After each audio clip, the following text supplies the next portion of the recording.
تو اللہ کا شکر ہے اس پلیٹ فارم سے کتاب و سنت کی آواز بلند ہو رہی ہے الحمدللہ. ہم آپ کے بابوں کو بالکل نہیں مانتے اس لیے کہ آپ بھی دوسروں کے بابوں کو نہیں مانتے.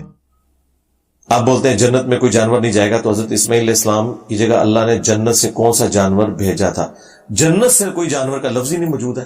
قرآن میں تو ہے ہم نے ایک فدیہ نازل کر دیا. جنت کا لفظ تو خود مولویوں نے ساتھ لگا لیا ہوا ہے, قرآن میں تو نہیں لکھا. سورہ الصافات کھول کے پڑھ لیں, ایون جانور کا نام بھی نہیں آیا, جانور کا لفظ بھی نہیں آیا, کہا کہ ایک فدیہ نازل کر دیا. وہ تو پھر ہمیں روایتوں سے پتا چلا کہ وہ مینڈا تھا اور اس مینڈے کے سینگ بھی کئی سو سال تک خانہ کعبے کی دیوار پہ لٹکے رہے. وہ جب یزید نے بمباری کی تھی تو اس میں وہ جل گیا تھا وہ والے سینگ. تو اتنا بس ذکر ملتا ہے, باقی جانور تو جنت میں کوئی نہیں ہے. وہ آپ نے ویسے مشہور کیا کہ حضرت یونس علیہ السلام کی مچھلی جائے گی جنت میں, اصحاب کاف کا کتا جائے گا, عزیر علیہ السلام کا گدھا جائے گا, اور حضرت اسماعیل کا مینڈا جائے گا. تو جدھر جدھر وہ ہدہد جائے گا, حضرت سلیمان علیہ السلام کا اتنا گستاخ قسم کا ہدہد تھا وہ آج کل کی ٹرمنالوجی میں. سورہ سبا میں آیا نا کہ جب حضرت سلیمان علیہ السلام نے پوچھا ہدہد کدھر ہے, وہ دربار میں موجود نہیں تھا. انہوں نے کہا اگر اس نے کوئی واضح ریزن نہ بتائی لیٹ ہونے کی تو میں پھر اسے ذبح کروں گا. تو اس نے آتے ہی گستاخی کی, اس نے کہا حضرت میں آج وہ خبر لے کے آؤں جو آپ کو بھی نہیں پتا. اولیاء اللہ رائی کے دانے کی طرح دیکھتے ہیں اپنی تھیلی پہ دنیا کو, چھڑ دو.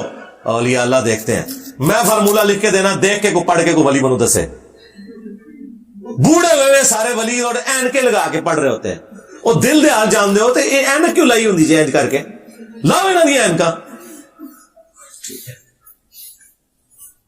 میں نے ایک عورت دیکھی ہے کہ جو حکمرانی کرتی ہے اور وہ اللہ کو چھوڑ کر سورج کی عبادت کر رہے ہیں. ٹھیک ہے, وہ اتنی زبردست خطبہ ہے ہدہد کا, اسے توحید کی فکر لگی ہوئی ہے کہ توحید کے اندر انہوں نے کرپشن کی ہے. تو سلیمان علیہ السلام نے بھی نہیں کہا کہ بھئی باقی مجھے نہیں پتا, انہوں نے کہا میں پہلے تصدیق کروں گا یہ جو تم کہہ رہے ہو یہ اس طرح ہے کہ نہیں. اور تصدیق بھی کوئی نگاہ مار کے نہیں کی تھی, انہوں نے خط بھیجا. ٹھیک ہے, دیکھو کتنے دماغ جاتا ہے میرا. کیا نماز کے لیے مسجد میں جانا ضروری ہے؟ مرد کے لیے تو ضروری ہے جی. جاننے والے رفع دین سے نماز کے قائل نہیں ہیں, کٹر بریلوی ہیں, کوئی مسئلہ نہیں. ان کے شر سے بچنے کے لیے بڑا آسان طریقہ ہے, آپ اقامت کے وقت مسجد میں پہنچیں اور جب جماعت کھڑی ہو آپ رفع دین سے نماز پڑھیں, اسلام پھیرتے ہی واپس آ جائے, آپ کو دیکھے گی کوئی نہیں.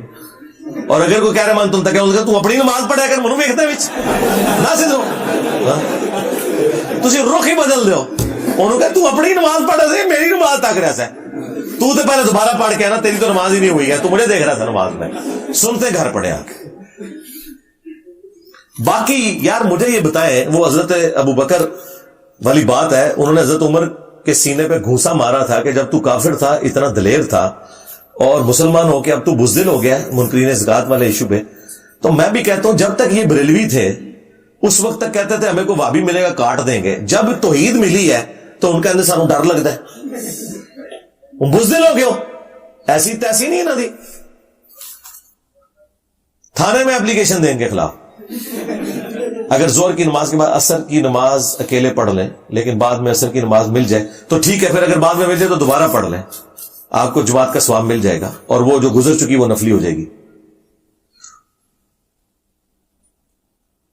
آپ کی دعوت میں والنٹیئر کرنے کا سب سے بہترین طریقہ کیا ہے؟ یہی لکھا ہے جی. ہاں, سب سے بہترین طریقہ یہی ہے کہ میرے بھائی جدھر ہیں ادھر ہی رہے اور وہیں لوگوں کو سکھائیں.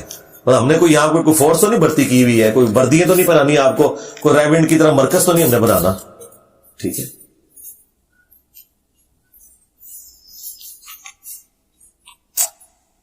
داماد کے ساتھ ساس عمرہ ادا کر سکتی؟ ہاں جی محرم ہے, کیوں نہیں کر سکتی.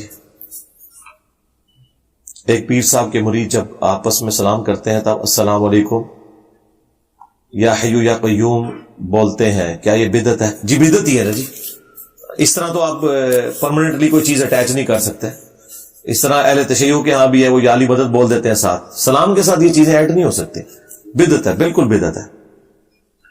حضرت عبداللہ بن عمر کے بارے میں جامع ترمذی میں آیا کہ ان کے پاس ایک شخص بیٹھا ہوا تھا، چھینک آئی تو اس نے کہا الحمدللہ والسلام علی رسول اللہ.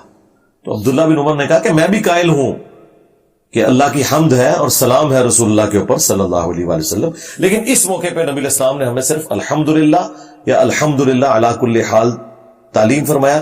تم ساتھ یہ نہ پڑھو والسلام علی رسول اللہ. اس نے نہیں آگے سے کہا کہ آپ درود شریف کے منکر ہیں. یہ دیکھ لیں، حالانکہ یہ کہنا بنتا تھا اصولاً جو ان کی ڈاکٹرن ہے.